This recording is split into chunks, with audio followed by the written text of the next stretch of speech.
Well, nice and easy then to begin with. If I could just get you to say your full name, your job title, and then just give a little bit of a background to you, your work, and kind of any involvement you have in rugby. Yeah, amazing. So I'm Kirsten Flower. I'm a PhD student at Swansea University researching women's rugby in England. So trying to learn all about why women and girls play rugby, get into rugby, and how can we help ensure they continue playing and loving it. I've got a background in rugby in terms of being a player myself from the age of 11. So I've played for almost 16 years now. Currently playing in Wales, but grew up playing in England, and a lot of background in refereeing and doing all kinds of committee work and things like that in rugby. Amazing. So I guess my first question or kind of statement for you is obviously there's a big issue within girls in sport dropping out at kind of that teenage years. Girls are twice as likely, to drop out of sport at 14 than guys. Is there a particular reason into this? Is there data which shows why this happens and kind of anything you want to add around that subject? So when we're talking about why girls drop out of sport, I think it's important to set the scene of, like you said, the data around girls are far more likely to drop out of sport than boys. However, boys do drop out of sport as well at particular ages. So as you'll see, girls dropping out maybe just after primary school, and in that adolescence period of 13, 14, 15. Boys also experience that, but girls are much more likely to have that. So um, looking at some current research by Women in Sport, they're almost hot, like 50% of girls who once considered themselves as sporty disengaged from sport after primary school. So that was a massive finding that girls who did view themselves as sporty girls no longer played after primary school.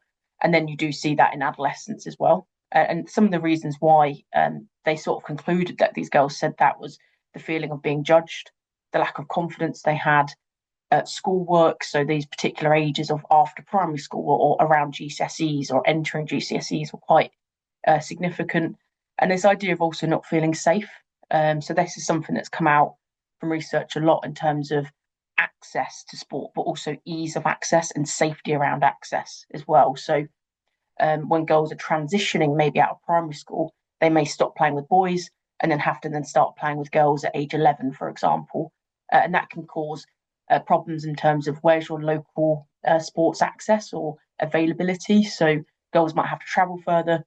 And if you're looking at girls that might have to use public transport, we start putting many, many barriers in front of girls who may want to play sport. Like I said, lots of these girls are saying, I was a sporty girl growing up.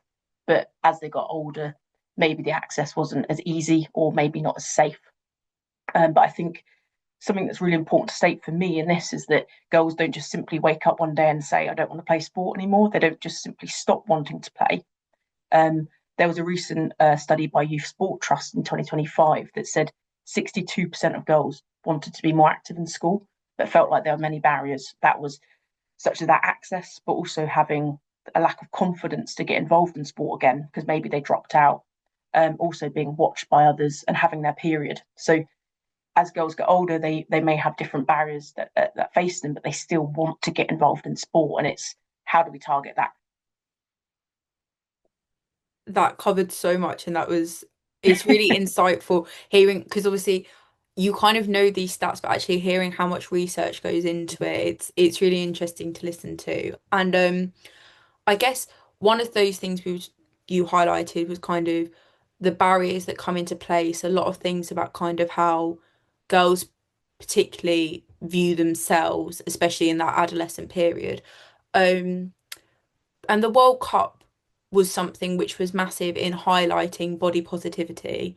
And I think women's rugby as a sport and rugby in general, to be honest, is a great sport for highlighting that athletic bodies come in all shapes and sizes. There is no definition of what an athlete should look like. Um, was there any research, anything you wanted to talk about in terms of promoting body positivity within rugby with a focus on the Women's Rugby World Cup? and how that kind of gets girls back to re-engaging in sport, because that is a massive part of it. It's maybe once they get past that adolescence, it's how do we re-engage them back into the sports. Yeah, so when we talk about the World Cup in 2025 and the impact on several factors such as body image and body positivity, when we look at body image, it's been identified and researched quite significantly over time about what stops women and girls playing in sport or participating in physical activity, and some of that is around how they look, right? So studies which show that women do not want to feel big or muscular have been quite well established, as well as studies which show that body image and feeling judged was a massive aspect of women and girls not playing sports. Sorry. So I think when you look at what data is out there in terms of rugby, one of my studies published in 2025 was with current players. And there was this really fascinating dynamic between basically showing that girls and women who play rugby didn't have any concerns around their body image, which was really fascinating. So it was almost split 30%, 30%, 30% on has it helped you or hindered you, or neither.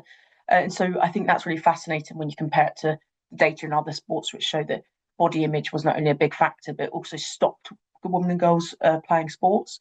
So, why are we thinking this? So, when you look at women's rugby, the fandom, the stardom that's come out around all shapes and sizes, it's probably the unique selling point of women's rugby. It's a sport that can accommodate. There's some lovely quotes from my research around. It's a sport that I was not only accepted but celebrated. In what other sport would someone who is a certain shape, a certain size be celebrated? Whereas I found that place in women's rugby, which is beautiful, right? That's the unique selling point. That's why women and girls are getting more attracted to it. And I think when we're talking about this, a key factor of my research was 60% of players said that strength made their participation easier. And I think when we're looking ahead to getting more women and girls in sport generally and what we can learn from rugby, which is viewed as an inclusive sport, it's that the shift in society of women and girls wanting to be thin or skinny has really changed to, women now went from not being in gyms to regularly doing high rocks and CrossFit and being involved in the gym atmosphere. And so, whilst women and girls may not want to be muscular, they definitely want to be strong. And I think, how can we transfer this messaging from thin or healthy to being strong and strength based messaging? Because the women and girls in rugby can see the impact of being strong. So yeah, women may not want to be muscular, but they sure as hell want to be strong, and that's definitely seen in societal shifts. But also this idea of role modelling, right? So this fandom of rugby, the shapes and sizes. Everyone knows Ellie Kildunn and everyone knows Hannah Bottoman, who are different ends of the spectrum. And as you'll see, the idea of dreaming and role modelling has become massive in women's rugby. I think World Rugby released a bit of data that was from the World Cup. Over 70% of girls aged, I think, 13 to 25 were inspired by the World Cup, and want to be more active. So, if that can be the outcome is not only girls want to get involved in rugby, but they just want to be simply more active. That's amazing because it's not just you have to play rugby.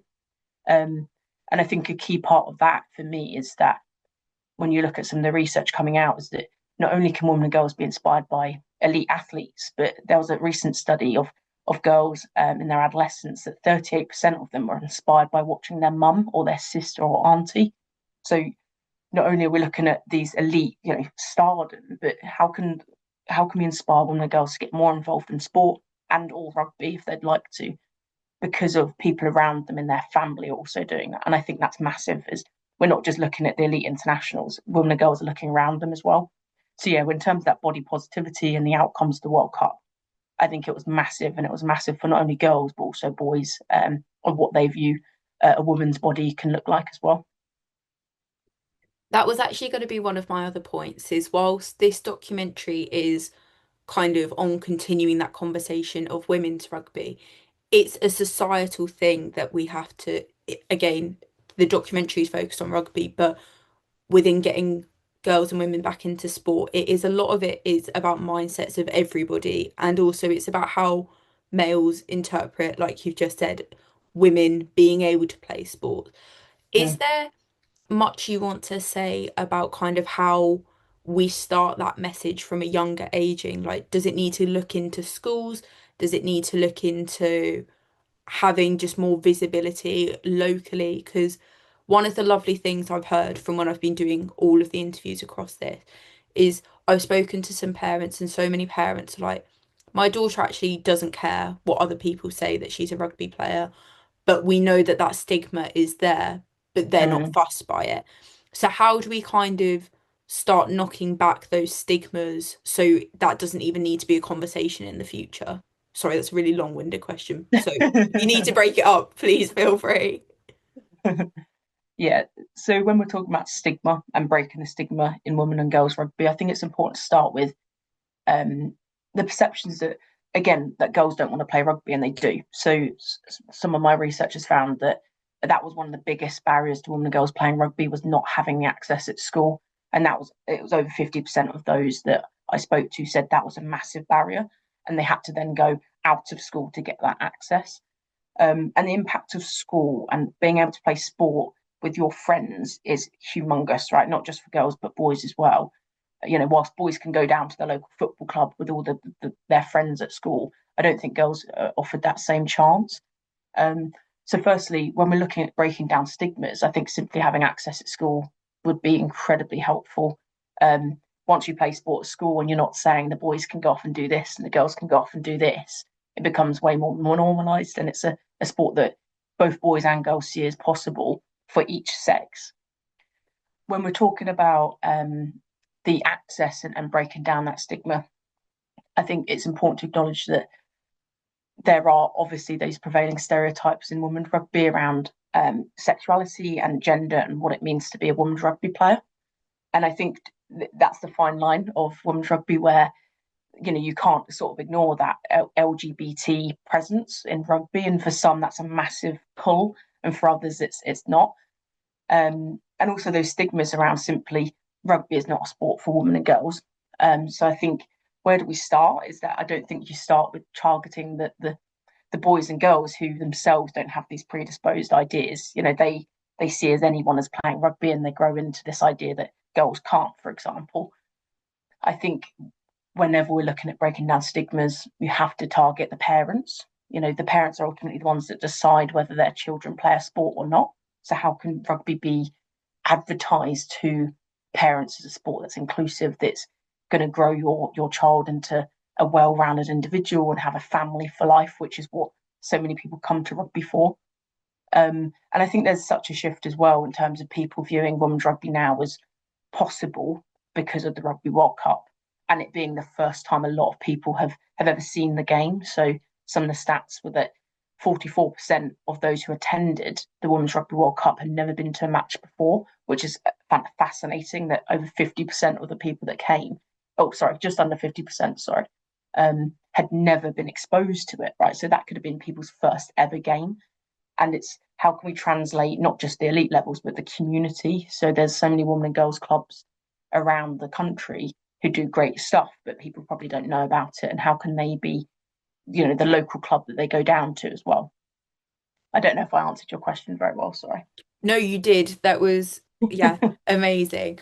Um, I I wanted to talk a bit about rugby communities and bringing people together because obviously I'm focusing on the local aspect because that's Mm, hence why it's called Beyond the Tournament, because mm, mm. the tournaments are great when it's the main focus point, over Yeah. summer. So the rugby and the World Cup was great for when, as we say, everyone was talking about women's rugby in summer 2025. But once the tournaments start to kind of fade off, it's how do we keep people engaging? But rugby communities are a very special kind of community. I think if you've ever been involved in a rugby club supporting a rugby team, you know that it's a very open and welcoming environment, I think. Mm. So how do we kind of carry that forward and carry on promoting that? Does that make sense? Yeah. So how do we get it not just like elite level, but community? Oh. So when we're looking at the Women's Rugby World Cup and the wider impacts of women's rugby on sort of globally, but at the community level, again, it's important to note that there are almost 3 million women and girls playing globally. So they represent almost a quarter of the total playing population. So whilst it's grown, it's still very much a male dominated sport. But despite that, the sport has grown significantly. And that's not just the elite level, right? That's at the community game. In England are looking to grow their player base to almost 100,000 players by 2027. And the clubs now are standing at over 500 clubs offering women and girls rugby in England. So the sport has grown massively and globally. It's probably grown more than any other sport globally. Um, However, there is still a gap between that elite level and the community game. So, whilst it's great to watch players on the international stage, does that translate to more women and girls playing rugby? And we're seeing a massive growth in that. However, the access and experience they might have at these clubs is very, very different.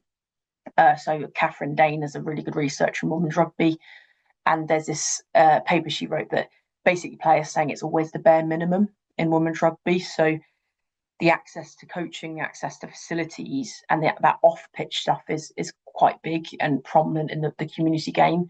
So when we're looking at that growth really translating into actual people getting their boots on and coming down to a pitch, is how can we make sure that access and that first touch is massive? Because sometimes it's the gap between getting the girls on the pitch, and because I always think as soon as you get women and girls involved in rugby, that's it, you've done your job, because it will, the community will bring you through. However, the community experience isn't always there, and I think that's, particularly speaking about England, how can we ensure there's equity across community clubs and community teams? How can we ensure that your advertising is big and massive on social media? Because I think that's a massive pull for women and girls, is knowing that your name can be on a team sheet. Um, I don't know if I'm answering your question right, actually, or what you wanted. No, no, no, that is kind of what I wanted to talk about, is Mm, how do we kind of get that correlation from mm, elite level down to community? Because as you say, sometimes it is seen as kind of the bare minimum, like, yeah, you know, training times are sometimes the later ones, but are the floodlights on? Because obviously the one of the other challenges, which I was going to ask about later, but mm, obviously is finance. Like, yeah, at the end of this day, sport is always a business as well, and you can only give so much based on what you get, and it's kind of, you're in a bit of a catch 22. To be yeah, able to promote something, you need the money, but yeah. unless you've got the people coming in, you're not getting the money, and you're just kind of stuck in a Mm, cycle. So how do we also overcome that challenge? If you can talk about that as well, that would be great. yeah. So when we're looking at the translation of this success on the world stage to the community, I think there's definitely this idea that the men's rugby at the local community club is still dominant. I think people view women's rugby as a great way to bring more people into the club, but are they genuinely investing in the women's game? And I think there is this real chicken and egg of women's rugby, that it doesn't maybe bring in as much money, for example, which historically it doesn't. If you don't get the sponsorship and commercial rights, then women's rugby and women's sport generally isn't ever going to bring in as much as men's. However, I think at the community level, there's definitely practices which could improve that translation. So, um, how often, for example, is a clubhouse open when the women and girls are training? Um, you know, are women and girls being given the opportunity to show that they can bring in financial revenue? If they're never playing on the Saturday or the Friday night, and they're always playing on a Sunday where people probably just want to get home after a game, they're never going to be seen as bringing in that commercial revenue that local clubs want. And as we've seen recently, some teams don't feel supported by their boards, don't feel supported by the committees, and they do leave. There's some recent cases of teams completely disbanding because they haven't been supported at all by their boards. Um, and I think that loyalty in women's rugby isn't there, because if they haven't got the experience, they're not going to continue playing at a club that they don't feel supported by. However, as you've seen by the growth, not just at the elite level, but community, you can have women and girls sections overnight. That is a massive pull to your club. That's 100, maybe 150 extra players that are coming in, that are bringing their family, that they're bringing people down. And when you look at women's rugby as a whole, the gender balance and the fandom is way more equal than the men's rugby. So when you look at the community for women and girls, 50% of fans are families. So women and girls rugby isn't just attracting the lone friends or the group of lads, it's attracting a whole family unit. So how can you get that family unit down? So it's not just the man playing, but it could be his wife and his kids as well. So I think that aspect and that package that you can bring is massive, and it's such a unique selling point to have a whole family unit as opposed to just a single men's team, for example. I think that's one of the special things about here in Northampton. Like, obviously, Northampton is very much based on rugby. So, a lot of the experiences I've heard and spoken to, it will be a player will be like, well, my sister plays and my Yeah. dad's a coach and my mum does this part of like is involved in this, or like other kids are like, well, my mum plays for the ladies team, my dad Mm-hmm. plays for the first team, so I'm working my way up through, the under 12s, under 14s, under 16s. So I think Northampton in some ways is quite a special case in that sense because you do have so many rugby clubs here and Yeah, so yeah. many of them are growing. Um, but I guess just an opportunity for you. Is there anything you want to talk about that you think would be important to kind of highlight within the documentary, highlight within the socials? Um, Anything particularly focused within your research? Because I feel you have so much more information and knowledge, and I want to just hear as much of it as possible. So, yeah, anything you would like to bring? Yeah, it's a good question, actually. I think an area that I'm really sort of interested in at the moment is the menstrual cycle, right? So we hear the menstrual cycle being thrown around quite a lot as the sort of key area that we're focusing on, and particularly ACL injuries and injuries that have been way more prevalent, particularly women's football, but in women's rugby as well. And I think it's a really interesting conversation that started, and there's some colleagues in Canada who've sort of started it on this inextricable entanglement of sex and gender in sports. So are we biologically predisposed to having these injuries or the menstrual cycle being a real problem? Or is it the fact that we haven't got the access or the support to overcome some of these? So, taking the ACL, for example, is it sex or is it gender, right? So, is it that I'm a female and I'm more likely to get an ACL injury? Or is it because the professionalism is that I've gone my whole life playing on rubbish pitches, not having a coach or having a coach that's a dad or a parent, and then you might hit 18 and become a professional player and have physios like S&C gym training 3 or 4 times a week on top of playing more games I've ever played. And then we're surprised that a woman has an ACL injury, right? So there's this really interesting concept of this entanglement of, is it that women are more predisposed, or is it because they've just simply not had this access over time? And I think there's this sort of danger that we think throwing training at everything or education, so menstrual cycle education, at everything will solve the problem.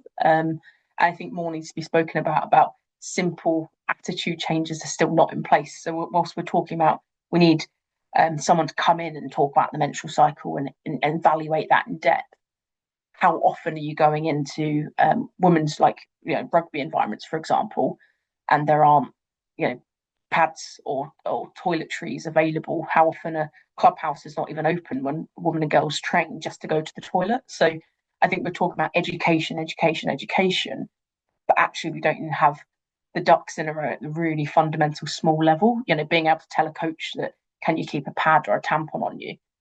Instead, we're thinking we have to spend like hundreds of pounds getting someone in to tell us all about how our menstrual cycle works. So I think we have this idea this is like a really daunting, massive thing that we need to address.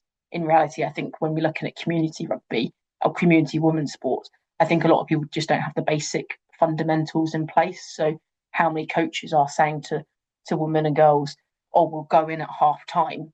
How many people are staying on the pitch? And if you need to change your tampon or your pad, that in itself is really daunting. And you may not even have had a conversation with your coach ever about your menstrual cycle. How many people are talking about ACLs, but they simply don't even have a physio at the lower levels? So this idea of this inextricable entanglement, I think, is fascinating. I think we can't just throw education at everything. because I think it almost devolves the responsibility to do anything about it. I think that's actually a really good point that, like I say, something I hadn't thought of, but I think another thing before we go on to the positives is, do you think more campaigns, and not even so much campaigns, but just general conversations like they have started doing, literally just the other day, I think on Instagram, I think it was England football had done something about how much support are in different types of sport bras. Um, Mm. so do you think like it just needs to be more promoted and more openly talked about? So conversations about periods, about sports bras, about your menstrual cycle, everything like that. Do you think they need to be more openly communicated? Yeah, the topic of the menstrual cycle and sports equipment for women, such as sports bras, it's a really hard topic because I think we've been so told in whether it's social media, whether it's research, that we need to have these conversations and we need to account for the menstrual cycle, the sports bra, for example. But I think when you look at how that translates into the community game, particularly, recreational sport or community rugby clubs or whatever sport we want to talk about, it's when you look at the demographic of coaches who are predominantly male, and I think as a male, do you want to be the one that's having these conversations, and is it appropriate? Right. So in the same sentence of being told we need to have these conversations about the menstrual cycle and sports bras, as a male, are you the best suited person to have that? However, you're also the head coach, so you should really know about how these factors impact a woman. But we tread that line of, is it sexist to constantly talk about the menstrual cycle as well? So I think there's this really horrible position I think probably a lot of coaches are in, where do I bring it up or do I not? If I ignore it, is that the same as not being sexist and bringing up the period all the time? I think we really need to get an understanding of what should, at a minimum, be in place. So, at a minimum, how is our club, how is our sports team approaching these topics? So, whether or not you have to have the conversation about the sports bra, or do you subsidise money for a sports bra where you may have subsidised the gym for men or subsidised boot payments for men, for example?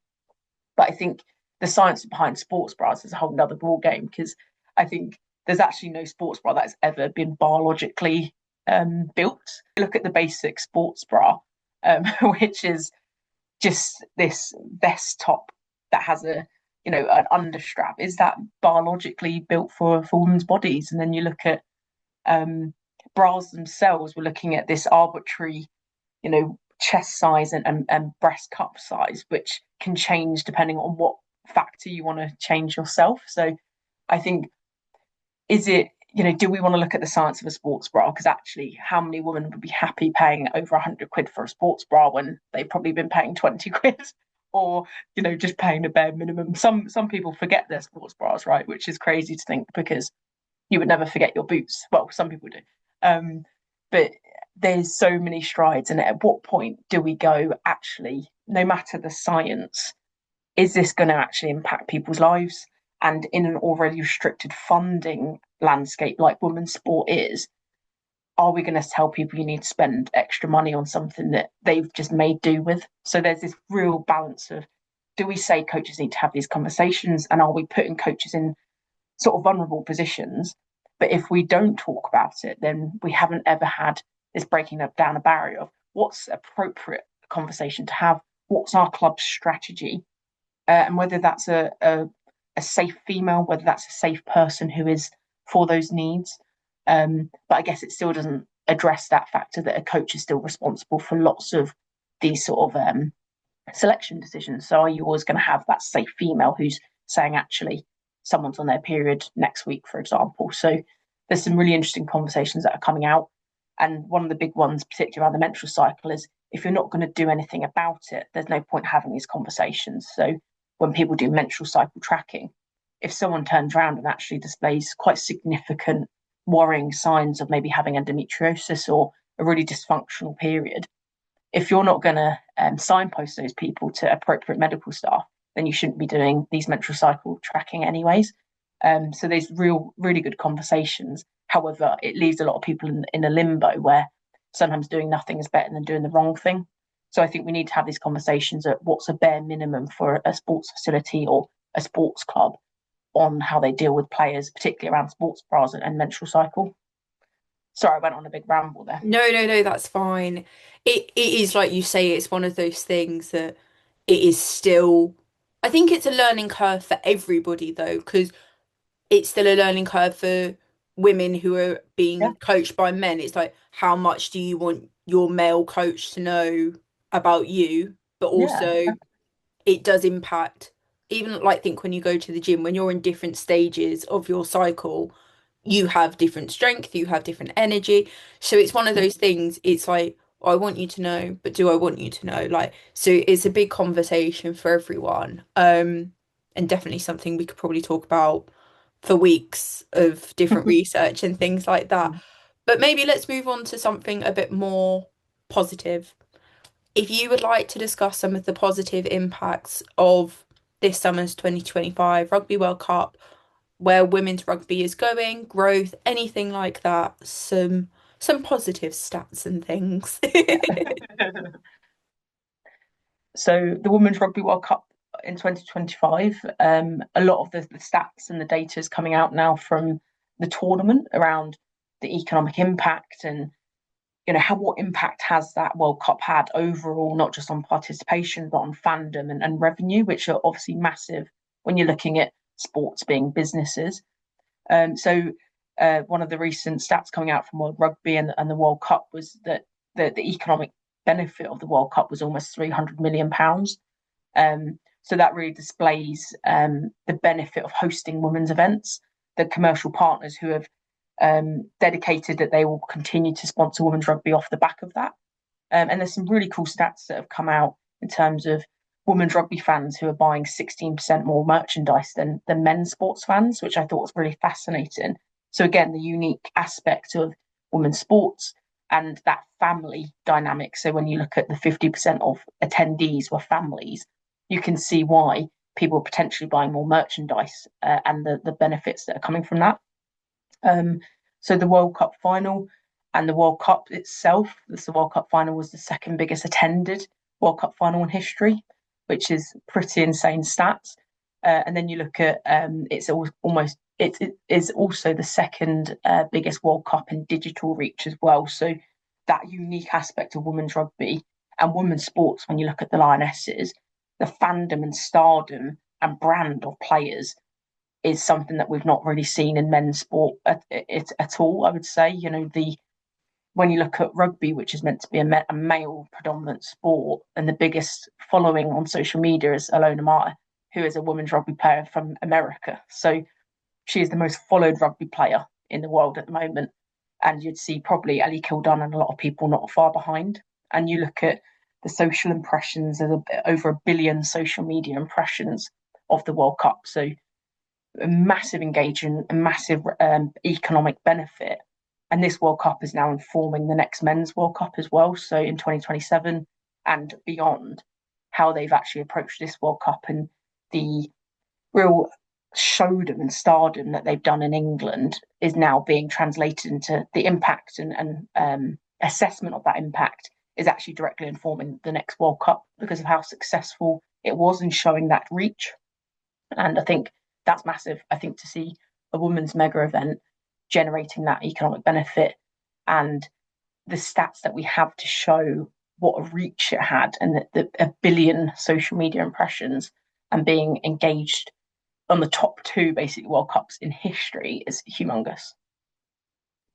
No, it's insane. And I think one thing I wanted to touch on was about the social media, if you've got any information on that, because I think that is a massive USP of women's rugby, is how engaging it is on a like it's not unrealistic that you will meet your sporting like female icon in rugby, if you know what I mean. Like I've Mm. spoken to players who are like, yeah, Ellie Kildunn's my inspiration. When she was playing here, I met her, she came and said hello.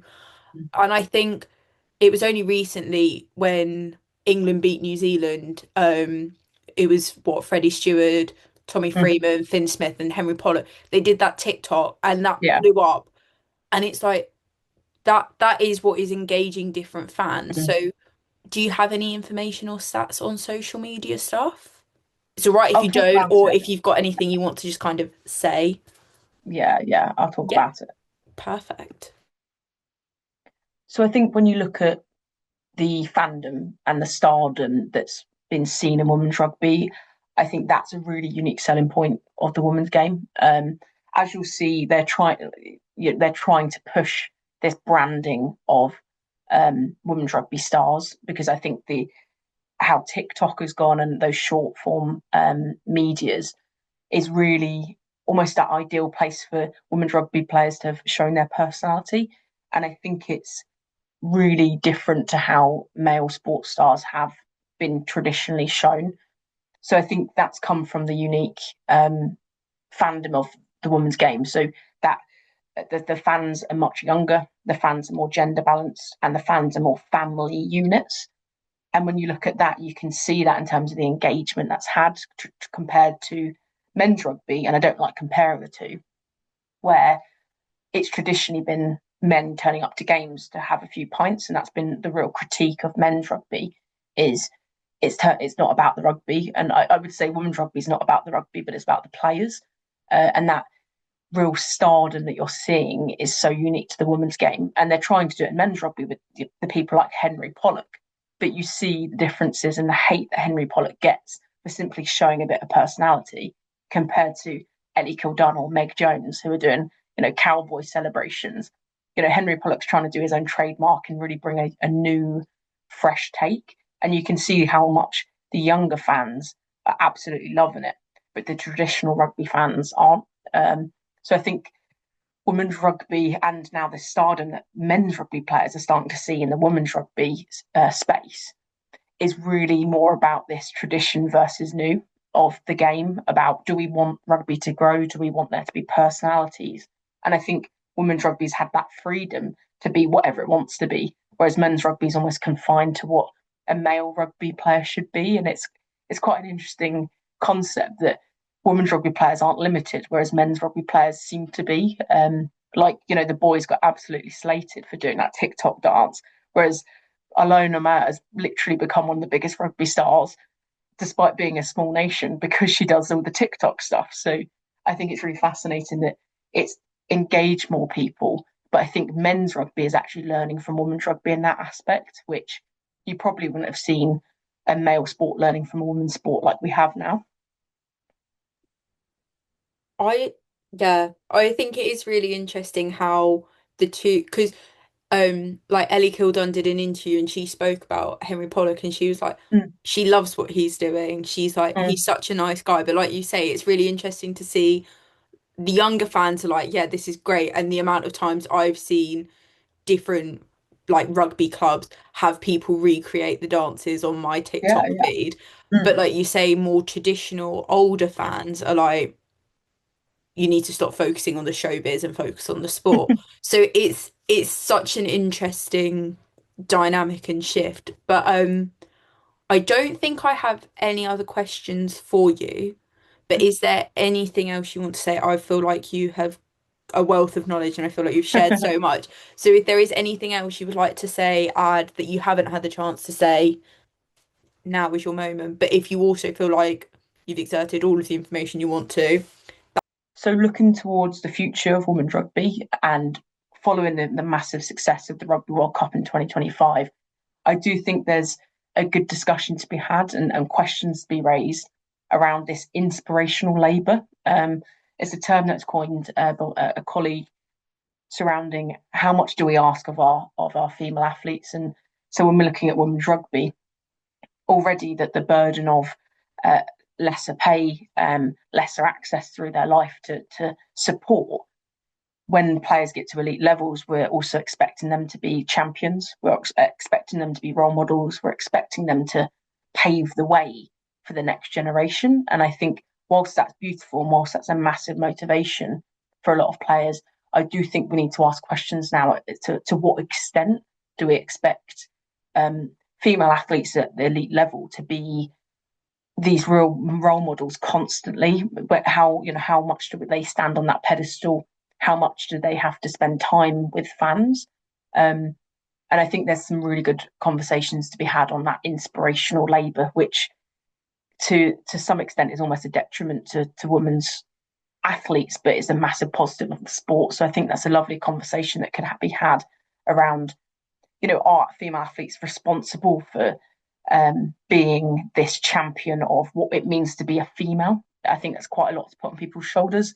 And I think we certainly don't do it with, again, not to compare, but male sports. So I don't think many men's rugby players play to change the norms of what it means to be a man, whereas in women's rugby, we certainly do.